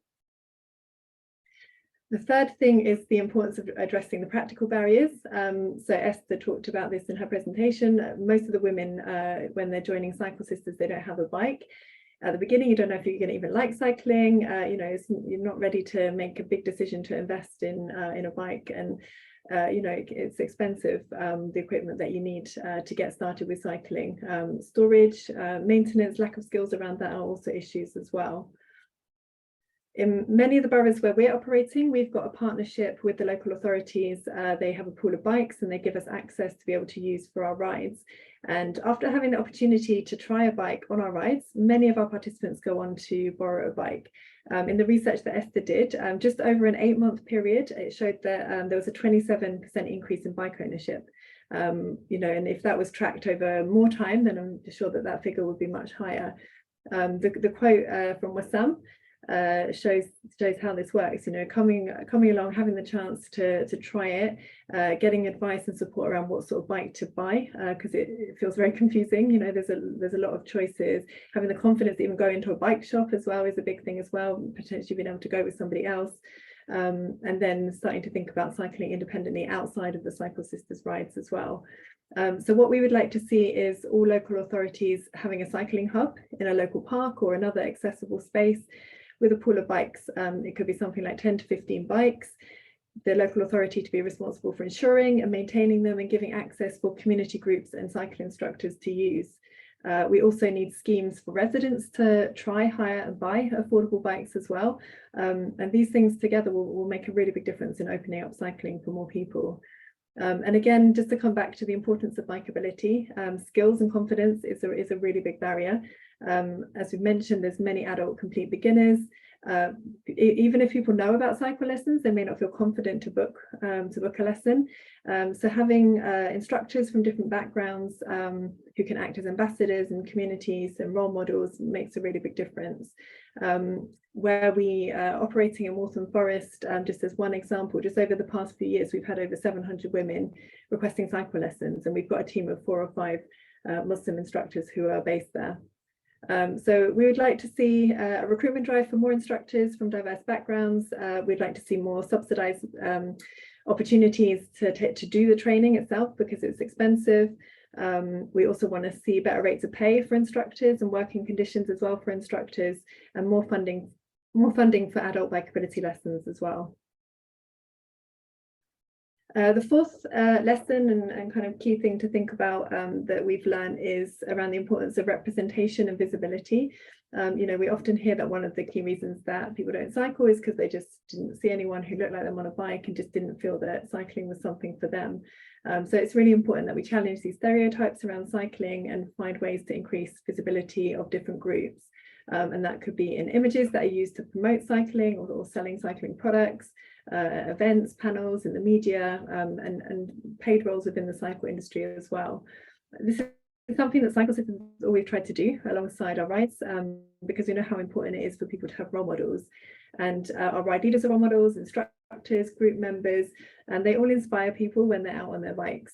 Rabia, who's got given this quote here, wears a niqab, which is the face veil, and she wanted to train as a ride leader for our Hackney group to demonstrate to other women that you very much can wear what you want to cycle, and you know, wearing the niqab doesn't need to be a reason that you can't cycle.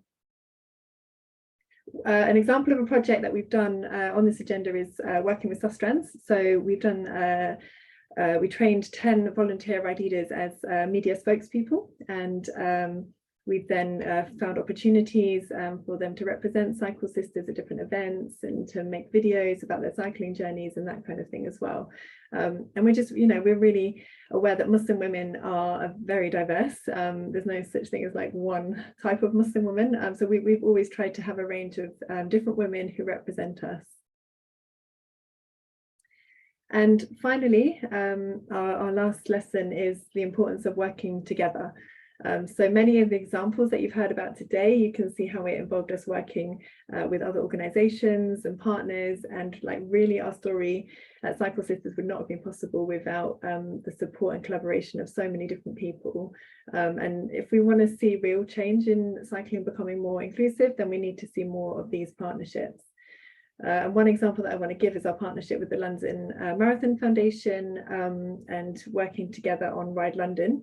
So over the past 2 years, they've given us discounted and guaranteed entries for Ride London, which has meant that we have been able to give access to people who potentially otherwise wouldn't take part.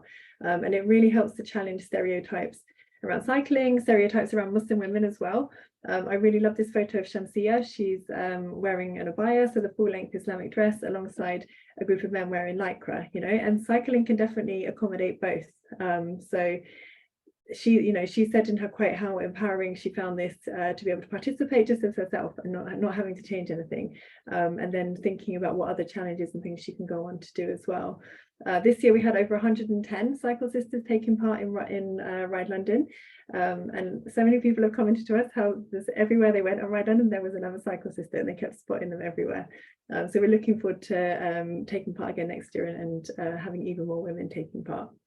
So I will end with this now, because we're going to be hearing from Eleanor from the London Marathon Foundation, who's going to tell us a bit more about her learnings from our partnership. Thank you so much, Sarah. Thank you. That was absolutely incredible. I to test that. I mean, I've done the Ride London earlier this year, and it was a huge difference. A lot of our Cycle Sisters members just passing me through and disappearing into the distance of how fast they are because of improved endurance and stamina. It's been so great to see. Next, we have Eleanor Grant. Thank you so much for your patience. Thanks for you joining us. She's from London Marathon Foundation, and she's going to be speaking about partnerships and the experience and the learning that's been. A bit of Eleanor. Eleanor Grant is a funding manager, participation at the London Marathon Foundation, where she has worked for the past 5 years and has responsibility for the day-to-day management of the foundation's funding programs, particularly in supporting and encouraging marginalized and underrepresented groups that become physically active. Over to you, Eleanor. Thanks for joining us. Hi, Samra. I will keep it brief because I understand that there are lots of questions, and I'll try not to kind of go over things that have been already said. So I guess my presentation is really about the learnings, partly from our perspective as a funder, funding Cycle Sisters as one of our strategic partnership grants. So my role is, as Samra said, as a funding manager, but specifically around participation. And what that means is really trying to engage and support marginalized groups, diverse groups, people who are more likely to be further away from exercise and thinking that exercise is not for them. So my role is really to kind of to work with those groups and to support them. So I've been working with Cycle Sisters as one of our strategic partnerships projects for the last 2 years. So we run, although the London Marathon Foundation run open programs, which anybody can apply into, we also have a strategic partnership fund, which was started a few years ago, and Cycle Sisters was one of those that came into that stream. It's a closed program. We go out and have been out to work with organizations and groups that we know of and that we potentially may want to support with funding.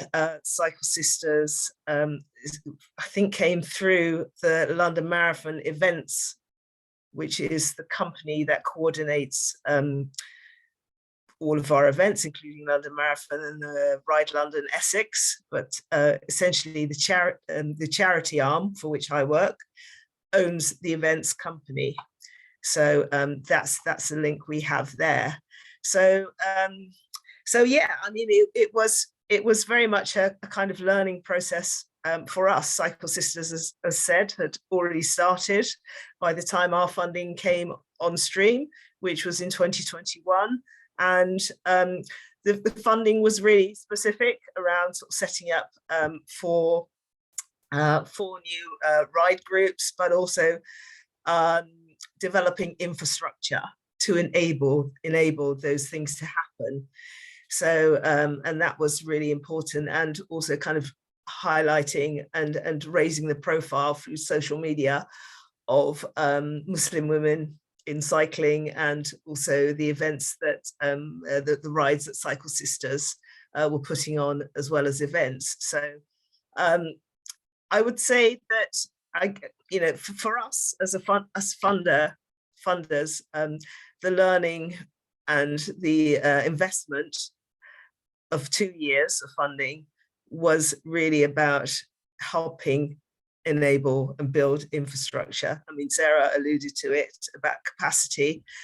These things happen with volunteers giving their time, of which we are internally kind of grateful, and ride leaders. But at the end of the day, there has to be somebody there, or a group of people there, who are paid and who deliver activity. So our funding investment was very much around helping the Cycle Sisters to grow their infrastructure to be able to deliver events, and to support Muslim women to access and be physically active through cycling, and also to raise the profile. But that work wouldn't happen without Sarah's and without your ride instructors and without somebody, a paid post to do bookings. And so we're very much in support of that element. And I mean, looking back on the 2 years, really the learning has been very much kind of around what we would see as our funding commitment. So it's about it's about working in partnership, which I hope we've very much done over the past 2 years. And with Cycle Sisters, we've helped to help them to engage with different partners and to broker new partnerships. We've been responsive, and because things did change, in the 2-year period, lessons were learned. Additional things were needed to be able to kind of build the infrastructure. And when approached, we tried to be, we were supportive of enabling and support and enabling those changes to happen. So, for instance, one of the things that became evident was that there was a need for a separate ride booking coordinator's role, that was not going to fit with the volunteers role, because there was too much of a responsibility there, and also there was the element of having to train people to be able to kind of manage that process. So some of our funding was diverted into enabling that role, which I hope will go on and be built into more of an established role. There's a job description which Sarah developed, but it's those sort of things which weren't anticipated at the start, but as the infrastructure grew and the rides became more spread, then there became a need to be responsive to certain changes and enabling them to happen so that the rides could happen.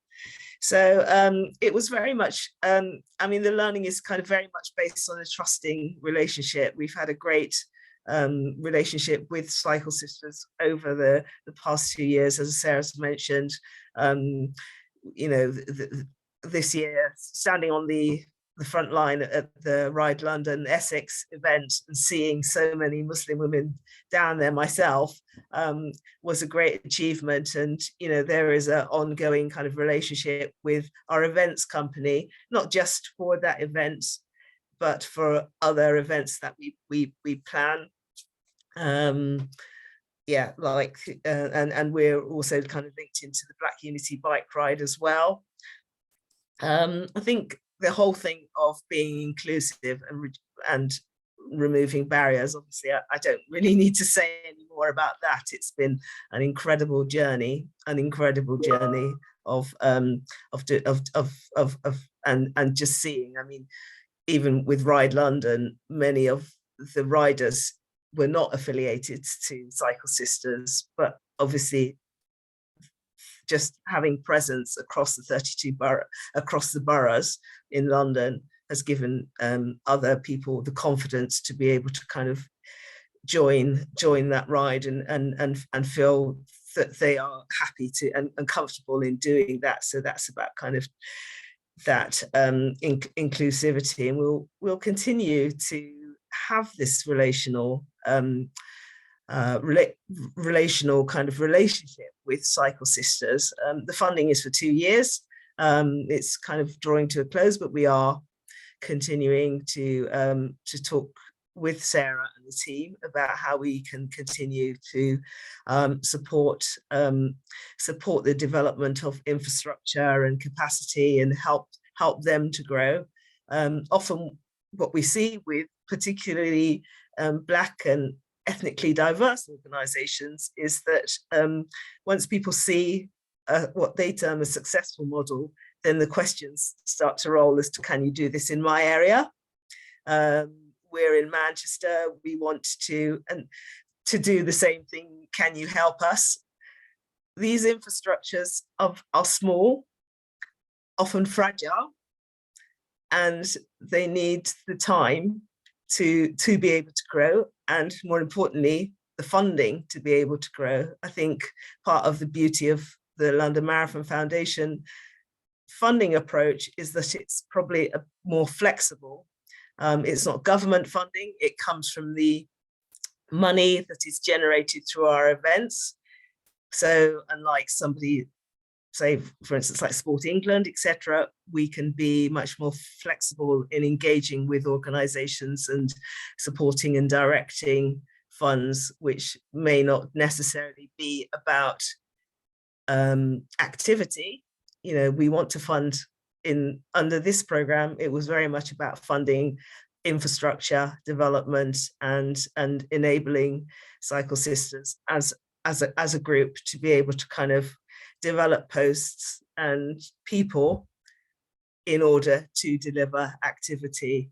So I think, you know, a lot of the lessons for Cycle Sisters and some of the organizations that we work with is, I guess, about pacing yourself to be able to kind of deliver. It's great that others want to kind of seek advice, and I see the questions coming through and want to kind of set up, but at the moment I think, you know, there is a growth potential there, but there are also, in this current climate, funding challenges, not just through local authority, but you know, through other funders. So hope, you know, we want to continue this relationship with Cycle Sisters, and we'll continue to support them in any way we can. Sarah's been a great kind of advocate and leader in this, and it's been a great journey, as Esther's report testifies. So I am going to end there, Samra, and Thank you so much. Yeah, I'll hand it back to you. Thank you so much. Thank you so much for your support over the last 2 years, and for giving us. And I think that's one of the key things that you said is about flexibility. And I think when funders and donors are actually give you that flexibility, it means that we can actually move at the pace of needs and provide the infrastructure in place to support our members and our riders. And as you said about the questions, and I think thanks to the 72 of you that stayed with us, we're grateful for your patience. Both my colleagues Emma and Seba, really grateful to them. They've been firing away with answering some of your questions, but we have a few questions to the panel. So the first question, if I come to you, Sarah, we've got a question here from one of the attendee about barriers. So what are some of the key barriers you think are facing community cycle project like yours, like in Cycle Sisters, in being able to access support, funding and scaling? And what is the role of the public and private sector and political leaders in removing those barriers? You may have touched on that maybe in the presentation, perhaps like just a couple of seconds to summarize that. Yeah, because it's quite a big question as well. But I mean, I think so there's a different, you know, you can start one cycle group in one area, which is how we started, and it was like entirely volunteer run, and it worked okay. But I think when you want to start thinking about scaling up and you know, moving into different areas and multiple groups, at that point you really need to be able to access suitable funding and support to be able to do that. And it's hard if you don't have that expertise, and it's hard in, you know, if you haven't got a track record as well when you start going out applying for funding. So one thing that we did is we actually connected up with another local community organisation in Waltham Forest, who kind of incubated us in those early days, and we applied for funding through them, so we were able to make use of their track record. We were able to get access to a bank account before we had set up one for Cycle Sisters. I think that's quite a good way in terms of getting started. And you know, I think another barrier as well, which Eleanor has alluded to, is just the general kind of funding environment is quite challenging. It's obviously a very competitive environment, but also the kind of nature of funding that's out there. It's quite challenging to find funding for ongoing costs. A lot of funders want to fund new projects, or they want to fund equipment. It's harder to get funding for salaries. But there are progressive funders out there, like, you know, the London Marathon Foundation is a fantastic example of a very kind of responsive and flexible funder. The public sector, you know, looking at the kind of funding opportunities that are needed, thinking about how they can actually meet the needs of groups and be responsive, and not kind of, setting the agenda for funding in partnership with the community groups to make sure that it's going to meet the needs, and connecting up, playing that sort of like facilitating networking role as well, with other funding opportunities and things that are out there. I've talked a lot about the kind of setup that we'd like to see local authorities having in place in terms of bikes and equipment and that kind of support, and I think the private sector can also support with that. We've just recently started up a new partnership with Brompton Bike Hire, who are going to be loaning us some bikes for some of the boroughs where we don't have as many bikes, so that we can get more women on our rides. And I think another area potentially as well is thinking about like the kind of expertise side. So I had a background in charities. I'd already set up another organisation a few years before Cycle Sisters, so I'd kind of been through that like startup and learning journey of how to do it. But being able to connect with other individuals who can bring in expertise in various different areas that you need to be able to run a charity or a social enterprise is really useful as well. And then I think, what was the political leaders, just really quickly on this. So with political leaders, I think I've touched on it quite a lot, just in terms of making sure that this is a priority. And it's not just about the infrastructure, which is incredibly important, and that has to happen, but recognizing that this behavior change and community engagement work needs to happen alongside and be just as important. Making sure that you've got individuals within within the various teams who have got this within their remit and have got this responsibility and have got the appropriate budgets to be able to push it forward. Thank you so much, Sarah. Syeda, a question to you, if you can, because we've just out of time, so Sure. I'm really keen to get to as many questions as possible, and there's a few questions to you as well. Someone wanted to understand more about cycling clothing, and you touched on your presentation about feeling comfortable to ride on your abaya, and also Sarah mentioned about Ride London, how Shamsa was riding with her abaya.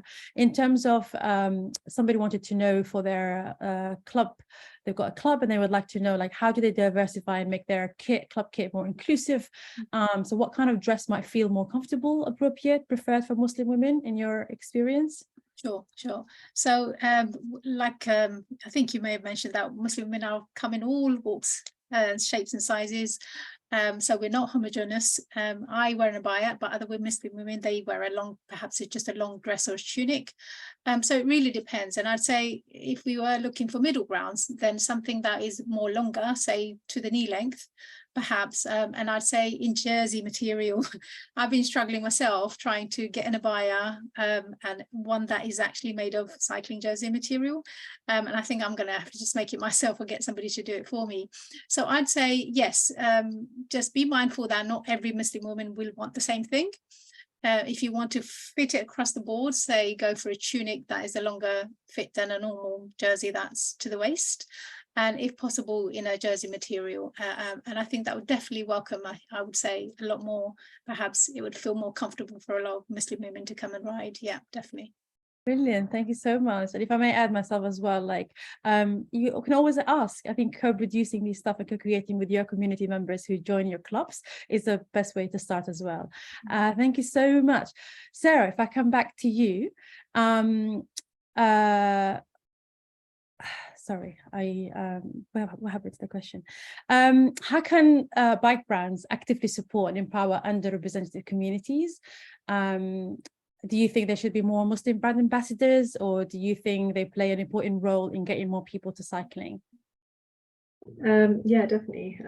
So as Syed is just saying, like, having a real range of ambassadors, promoting a brand is important, as diverse as possible, people from different backgrounds, bodies of all shapes and sizes, people with disabilities, and we want to see more diversity representing these brands, but also like thinking about how we can go sort of deeper in the engagement between brands and communities as well, I think is important.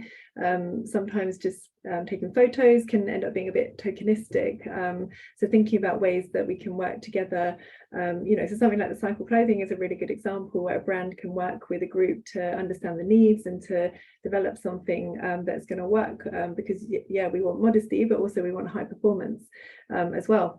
So that, why can't we have both? That should be something that could be achieved. So being able to work together on that, thinking about things like providing funding. We worked very closely with Rafa in various different ways. They've supported us over the past couple of years. So we've done things like they let us do a takeover of their social media platform for a day when we were doing our sportive, so that we could get our message out to a wider audience. They also let us use their shop recently. We had a Ride London celebration dinner. They just gave us complete access to the shop, and their staff were there facilitating and hosting us for the night, which was such a lovely event. So I think there's lots of different ways that brands can support, and yeah, really important role to be able to work together with communities. Thank you so much. There's a question to me. What are the reasons why Somali women are particularly underrepresented? So for those of you who don't know, I'm Somali. So I'm really not so sure. I mean, we're really diverse. So we kind of scattered around London. And I think my own journey is that you got to really start you got to learn at the pace of patience. So sometimes it's like you really have to provide opportunities at the local borough. So I remember my own self, like there was nothing happening in West London, and I would really track it to East London to join Sarah and her team at Made to join their social rides. So I think it's just maybe doing starting with a mapping, finding out if there's a Somali mosque in your locality or your local area, or if there is just reaching out to more people. So I'm really hopeful with the initiative of Somali Cycle Sisters group that's starting at Tower Hamlet, and I'd like to see that more available elsewhere as well. But I think I'm not sure why we're underrepresented in cycling, or maybe we need to do more to fix that. And I think we're starting with Tower Hamlets as a starting point, and hopefully we can see more of that happening in West London. I hope that answers your question. If I bring you back, a question to you, Esther, which kind of Sarah touched on, but maybe just generally to women in particular. What is the number one barrier to women in cycling? Thank you. Yeah, we've been traveling through several barriers in the evaluation that we've been doing, and I mean, safety is one very important one. We've also traveled through the access to a bicycle one, both for the rides and for individual use for everyday life. But also I would like to highlight the mental and cultural barriers that we all carry with us. And that, for me, the most impressive thing to be aware of while I was doing the research, the evaluation, was to hear how powerful is the encouragement of other people, the role models, and representation as well, being part of our community. All of those things in combination makes us really break barriers that we had put to ourselves, maybe even unconsciously. They were in our minds. And then when we get to a point of, I would like to cycle, then those barriers are there. But when other people encourage us, and we actually give it a try, and as a quote that I was reading, our bodies are capable of doing those things that we weren't aware of, or we had told ourselves we weren't able to, that's a big barrier breaker. And I think that was beautiful for me to learn and be able to capture through the evaluation. Yeah, apart from the obvious, as I was telling you, the lack of secure infrastructure, perception of safety. Those are regular things that we see generally in these type of evaluations linked to gender as well.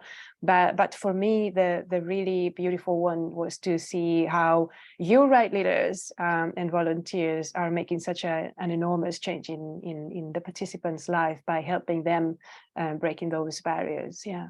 Brilliant. Thank you so much, Esther. And for those who've actually answered the question, so do you revisit the question tab? It's divided into 3, so open question, answered, and dismissed. So Sab and Emma has been incredible to answer some of the questions that you already had, and I think we've covered a few live so far. If I can come back to you, Sarah, what is interaction between the success of Cycle Sisters cycling group and the infrastructure in the area that those groups are in? And if you can also, just for the benefit of the people here, could you mention the 10 boroughs that we're in? Thank you. Yeah, let's see if I can remember. So we are in Ealing and Hounslow in the west, in the south Lambeth and Wandsworth, and then in North London, Haringey, Newham, Hackney, Tower Hamlets, Redbridge, and Waltham Forest. So hopefully that's all of them. So question about the link between infrastructure and the success of the groups. I mean, so our first group was in Waltham Forest, which has had obviously a massive investment in infrastructure, had the £30 million investment that went in for Mini Holland. And I do think that did play a big role in us being able to grow the group so quickly, and that support that we had from the council there in terms of getting the bikes right at the start of Cycle Sisters. We have other boroughs where we're working in where the cycle infrastructure is not as developed. So Redbridge is one example, which is a neighbouring borough to Waltham Forest. It's an outer London borough. So it doesn't have the same kind of cycle infrastructure, but it does have an incredibly supportive local authority. So I think that is probably the key in terms of having that support for the community group to be able to get up and running. It becomes more challenging when it's thinking about how to move people from taking part in group rides to then being able to cycle independently for active travel. And I think that's where you've got the really good infrastructure, that process is much easier. You know, I think even just like thinking about my own experience, I now cycle 7 days a week. I cycle with my kids who are age 11 and down, and they all cycle. And if it wasn't for that infrastructure, that we wouldn't be able to get around by bike, that just wouldn't be happening. But yeah, we really encourage and support the work that organisations like London Cycling Campaign are doing to champion this kind of high quality infrastructure and how important that is, and just making sure that within these discussions around infrastructure that diverse voices are being heard and represented, so that we can make sure that infrastructure is meeting the needs of everybody. Brilliant, brilliant. Thank you so much, Sarah. Syeda, back to you. And Eleanor, we've got a comment in the group about how best people can connect with you. So let us know if you can share your contact details, or if you feel comfortable, please post it in the chat to everyone. Thank you so much. That was a question from Together We Ride. Hi, Wayne. So a question to you, Syeda. What barriers do you think exist for Muslim women to join road cycling clubs, specifically, and how has Cycle Sisters helped you get into road cycling? Okay, so in terms of road cycling, I think it's one, well, it's many folds. One is of the image. So as we've said previously, that about speed, you know, you've got to be in light, right? You've got to have a road bike, which helps. So there are a number of things that people think when they think of road cycling. I would say, yes, having a good road bike does definitely help. But I've done road cycling even on a hybrid. A good hybrid is sufficient, but it does help to be on a road bike. The other thing is, some people think about the image. Is it for me? I can't go at that speed. I'm not fast enough. I can't do hills as well as other people. Will I be dropped if I join a group? You know, those kind of things. There's an aspect of affordability if people are thinking about buying a road bike, but I think that's less and less so, because you can buy secondhand good road bikes as well. And I think the other thing is, you know, road bike clubs, you know, road club cycling, so to speak, tends to be mostly men. So I think having a women only road club cycling sessions really does help, and I'm really great, you know, it's really great to see that Cycle Sisters has set that up, and there's a lot of take up. A lot of our Cycle Sisters do take that up, and it has helped them to build their you know, proficiency in road cycling, as well as their confidence, as well as exploring new places, and also taking part in sportive. So I think there are some challenges, but sometimes I think, as Esther said, it can be in your head, we perhaps think it's not for us, or and when they start seeing other people doing it, then it becomes actually, no, I can do it too, and it's not so much of a challenge or a barrier. So I think the opportunities need to be there, such as the clubs, but also sharing experiences and sharing tips from other road club riders is definitely of benefit. So yes, I think most of those barriers can become, we can overcome them quite easily. Thank you so much. Thank you, Syeda. And that is all we have time for today. Thank you so much for your questions. Thank you so much for your participation. Thank you so much for your attendance. Really appreciate your time, and thanks to the panel for joining us today. We are going to be wrapping up here, so just stay with us in the next few minutes. And I'm really grateful to all the panelists, from Will Norman to Sarah Javaid to Esther and Anaya-Boig to Syeda, Akther, and to Eleanor. Thank you so much for joining us today and for your time. I really appreciate it. I'm quite moved by trust. I've been really reflecting on trust a lot lately. Like, how do we actually honor and move at the pace of trust, and also move at the pace of joy?